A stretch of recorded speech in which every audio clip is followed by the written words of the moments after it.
तो बच्चों चलिए चलते हैं सत्र के भाग 3 की ओर। सत्र के भाग 3 में हम जानेंगे कि जो एग्ज़ाम से रिलेटेड एंजाइटी है उसे कैसे दूर करें।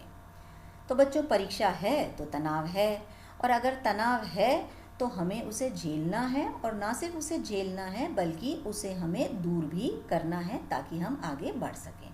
तो अगर एग्ज़ाम एंजाइटी है तो उसको दूर करने के लिए कुछ चीज़ों को आपको ध्यान रखना पड़ेगा, जैसे कि यथार्थवादी बने और अपनी कमियों को पहचाने, यानी कि रियलिस्टिक बने।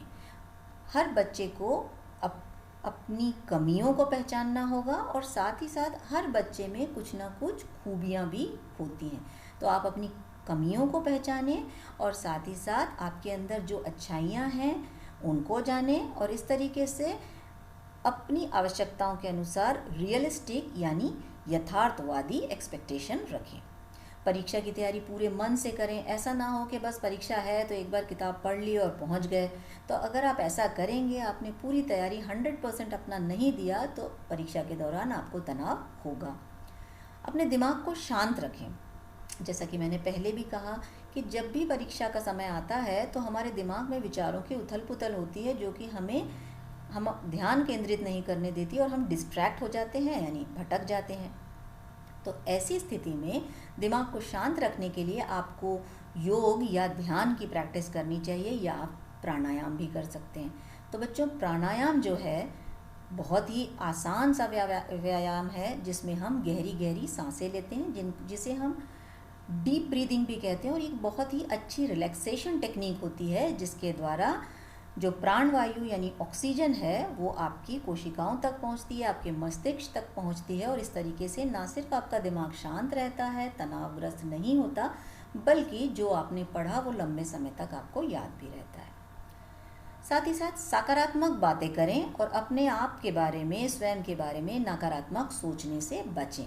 हमेशा ही ये सोचें कि नहीं, जो मैंने पढ़ा है वो मुझे याद रहेगा, एग्ज़ाम में जो भी क्वेश्चन आएगा मैं बहुत अच्छे से कर लूँगा। कभी भी आप ये मत सोचिए कि नहीं मुझसे नहीं होगा, वही क्वेश्चन आएगा जो मैंने नहीं पढ़ा है, मैं वहाँ जाके कुछ भूल जाऊँगा। इस प्रकार की नकारात्मक सोच ना रखें, क्योंकि बच्चों जैसा हम सोचते हैं वैसा ही हमारे साथ होता है। इसलिए हमेशा ही पॉजिटिव बने रहें, यानी सकारात्मक बने रहें।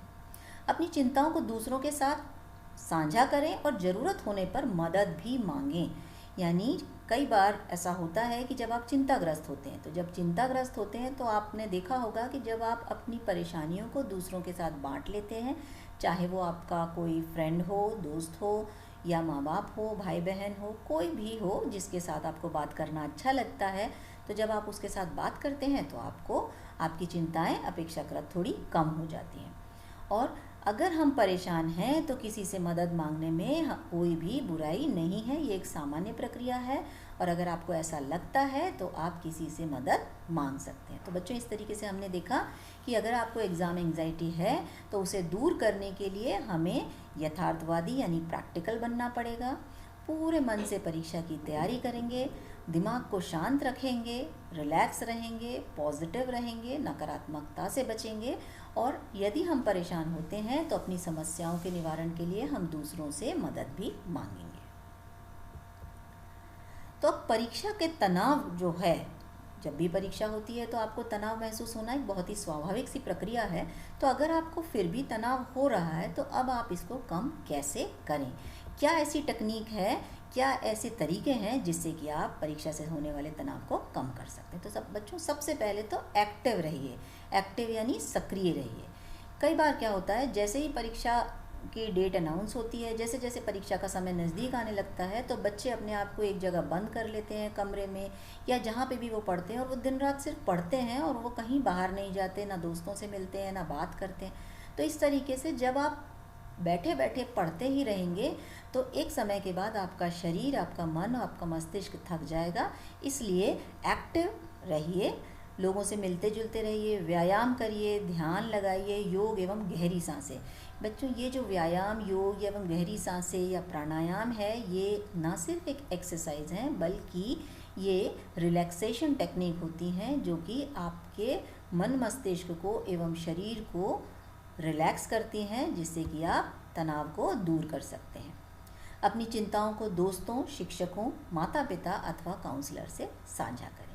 जैसा कि मैंने पहले भी बताया कि आपको किसी भी प्रकार की कोई चिंता होती है, चाहे वो परीक्षा से संबंधित हो, चाहे वो आपकी पढ़ाई से संबंधित हो, चाहे वो आपकी पर्सनल हो, किसी भी प्रकार की व्यक्तिगत हो, तो आप अपनी चिंताओं को दोस्तों से कर सकते हैं। दोस्तों से अगर आप ना करना चाहें तो अपने शिक्षकों से कर सकते हैं, अपने माता पिता से कर सकते हैं, अथवा यदि काउंसलर की फैसिलिटी आपके पास है, वैसे तो हर विद्यालय में काउंसलर्स होते हैं, और अगर आपके पास हैं तो आप काउंसलर से भी उसकी मदद ले सकते हैं। और अगर काउंसलर्स नहीं हैं तो ऐसी स्थिति में आप हर उस व्यक्ति से जिसके साथ आप बात करना चाहें, बात करके परीक्षा से संबंधित तनाव कम कर सकते हैं। बच्चों, वैसे माध्यमिक शिक्षा मंडल जो है उसकी हेल्पलाइन भी है, जिसमें आप कभी भी फ़ोन करके अपनी चिंताओं को दूर कर सकते हैं। बच्चों, एक चीज़ और भी है कि पढ़ते समय इंटरनेट को बंद रखें, ये भी एक तनाव का कारण होता है। जब भी आप इंटरनेट आपका मोबाइल में चालू रहता है और जब भी कोई नोटिफिकेशन होता है तो वो एक साउंड आता है और बार बार आपका ध्यान उसकी तरफ जाता है, तो इस तरीके से आप अपने आप को कंसंट्रेट भी नहीं कर पाते। तो यथासंभव पढ़ते वक्त इंटरनेट को बंद रखें, और अगर नहीं रख पा रहे हैं क्योंकि आप इंटरनेट से ही पढ़ रहे हैं, तो ऐसी स्थिति में एटलीस्ट नोटिफिकेशन जो है सोशल मीडिया के, उनको आप बंद कर दें। प्रत्येक दिवस की एक योजना भी बनाएं, जैसे कि आपको पिछले सत्रों में भी बताया गया कि स्टडी प्लानर बनाया जाता है, दैनिक योजना बनाई जाती है। तो आप ध्यान रखें कि प्रत्येक दिन की एक योजना बनाएं, प्लानर बनाएं और उसके अनुरूप ही कार्य करें। तो बच्चों, एक चीज़ और भी है यहाँ पर जो सामान्यतः बच्चे ध्यान नहीं देते हैं, वो ये है कि स्वयं को पुरस्कृत करें, यानी रिवॉर्ड योरसेल्फ। जब भी आप अपने लक्ष्य को पा लें, जैसे कि आपने प्रति दिवस की एक योजना बनाई है, और अगर आप उस लक्ष्य को पा लेते हैं तो अपने आप को, स्वयं को भी पुरस्कृत करें। अब आप स्वयं को किस प्रकार से पुरस्कृत करेंगे? आपको लगता है, आप ये निर्धारित कीजिए कि ये लेसन मैं आज पूरे दिन में एक ये यूनिट या ये चैप्टर मैं पूरा कर लूँगा, और अगर मैं कर लेता हूँ तो मैं अपने किसी दोस्त से बात करूँगा, या मैं कोई मूवी देखूँगा, या मैं थोड़ी देर के लिए मोबाइल का इस्तेमाल करूँगा। जो भी चीज़ आपको लगे तो आप इस तरीके से अपने आप को पुरस्कृत कर सकते हैं। तो ये आपको मोटिवेशन भी देगा और आपको पढ़ने को आगे प्रेरित भी करता रहेगा। और संगीत हो सकता है, या कॉमेडी कुछ हो सकते हैं, या गेम्स हो सकते हैं, खेलकूद हो सकते हैं। इन सभी प्रक्रिया ऐसी हैं जिनसे कि आप अपने आप को रिलैक्स कर सकते हैं। तो बच्चों, जब भी परीक्षा का तनाव हो तो उसको कम करने के लिए आपको एक्टिव रहना है, आपको ध्यान या योग या इस तरीके की रिलैक्सेशन टेक्निक करनी है, अपनी चिंताओं को दूसरों से बांटना है जिससे कि चिंताएं कम हो जाएं। इंटरनेट का इस्तेमाल जो है उसको लिमिटेड कर दें जहाँ तक संभव हो सके। सोशल मीडिया के नोटिफिकेशंस को बंद रखें, और एक दैनिक योजना बनाकर यदि आप काम करेंगे तो ना सिर्फ आप परीक्षा के तनाव को कम कर सकते हैं, बल्कि परीक्षा के दौरान एक बेहतर प्रदर्शन भी कर सकते हैं। अब बच्चों, एग्ज़ाम जो होता है उसके साथ एंग्जाइटी अपने आप ही आ जाती है, यानी एग्ज़ाम है तो चिंता है। तो एग्ज़ाम से संबंधित जो चिंता है, इसका एक सकारात्मक पक्ष भी है, यानी इसका एक पॉजिटिव साइड भी है। यानी जब भी परीक्षा नज़दीक आती है तो ऐसे में छात्रों का चिंतित होना एक बहुत ही सामान्य सी बात है, और इस तरह की जो चिंता है वो आपके परफॉर्मेंस को, यानी आपके प्रदर्शन को बढ़ाती है।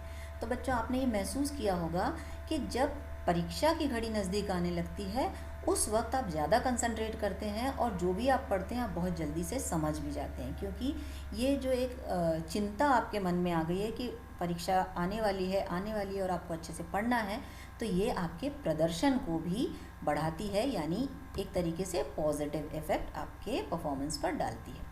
हल्का सा जो तनाव होता है, जो माइल्ड स्ट्रेस होता है, वो छात्रों को अध्ययन के लिए प्रेरित करता है, यानी कि मोटिवेट करता है।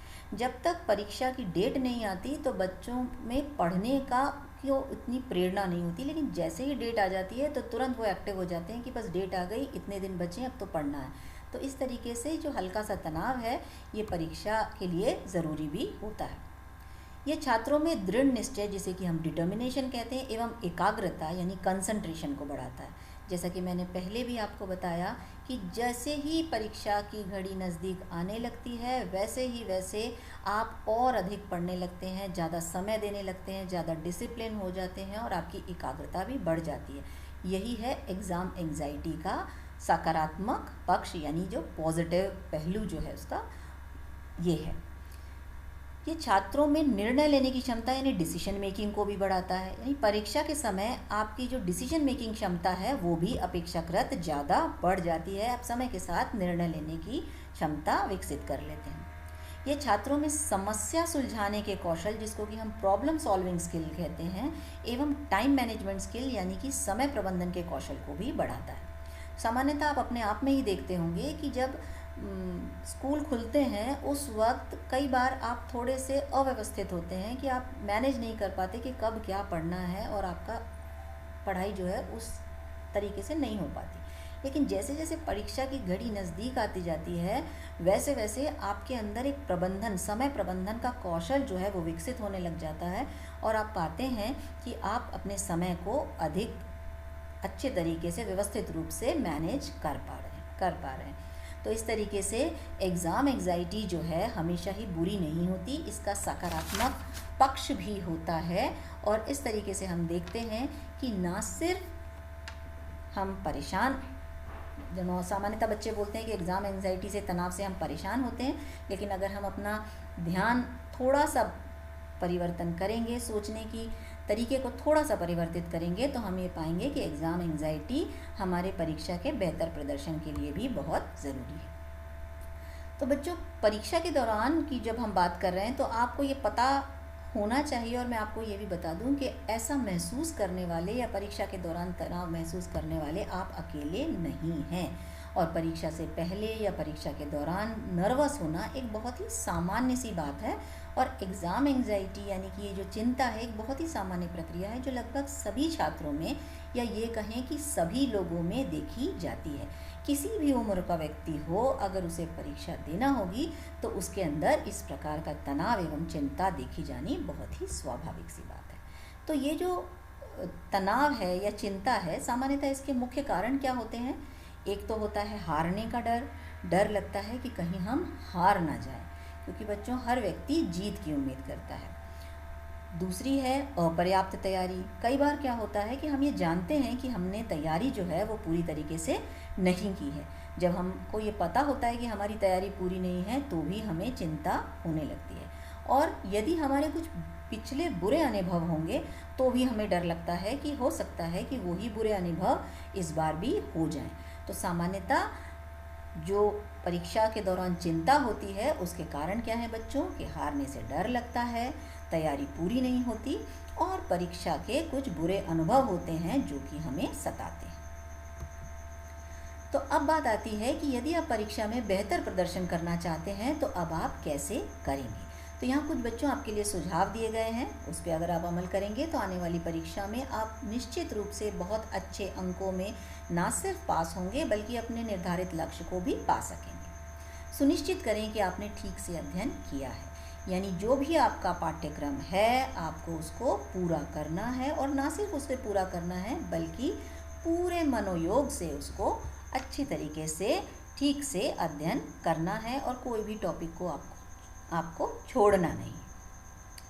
अपने आप को परखें, स्वयं को परखें का मतलब है कि सिर्फ रीडिंग ना करें, सिर्फ पुनः पढ़ने से मेरा तात्पर्य नहीं है, बल्कि मॉक टेस्ट दीजिए। मॉक टेस्ट का मतलब होता है कि जब आप किसी टॉपिक को पढ़ लें, एक यूनिट को पढ़ लें, तो उसका एक क्वेश्चन पेपर बना लें, और जिस प्रकार परीक्षा के समय के दिनों में, परीक्षा के वक्त एक निर्धारित समय होता है, समय सीमा में आपको वो परीक्षा क्वेश्चन पेपर हल करना होता है, तो उसी प्रकार से समय बांधकर आप उस प्रश्न पत्र को हल करें।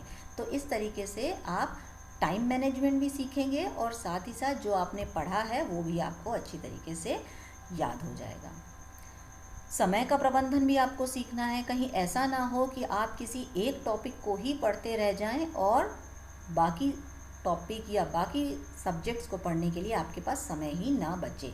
तो आपको समय का प्रबंधन भी देखना होगा कि समय को किस प्रकार से हम उचित उपयोग करेंगे, कहाँ से हम समय को निकाल सकते हैं और कितना समय हमको किस विषय पर देना है। और एक चीज़ जो बच्चों आप हमेशा ही भूल जाते हैं वो होता है अपने आप को रिलैक्स करना या अपने आप के लिए समय निकालना या पर्याप्त नींद लेना। तो परीक्षा के दौरान जो सबसे बड़ी गलती बच्चे करते हैं वो होती है कि वो नींद नहीं लेते, और ख़ासकर अगले दिन परीक्षा होती है और एक दिन पहले वो रात भर जागकर पढ़ते हैं। ऐसा करने से उनका प्रदर्शन जो होता है वो हमेशा ही प्रभावित होता है, और परीक्षा हॉल में जाके क्योंकि वो नींद नहीं लिए होते हैं और थक गए होते हैं, उनका मस्तिष्क भी थक गया होता है, तो ऐसी स्थिति में प्रदर्शन जो होता है वो प्रभावित होता है। तो बच्चों, परीक्षा के समय पोषक भोजन खाएं, स्वयं को हाइड्रेट रखें यानी पर्याप्त पानी पिएं।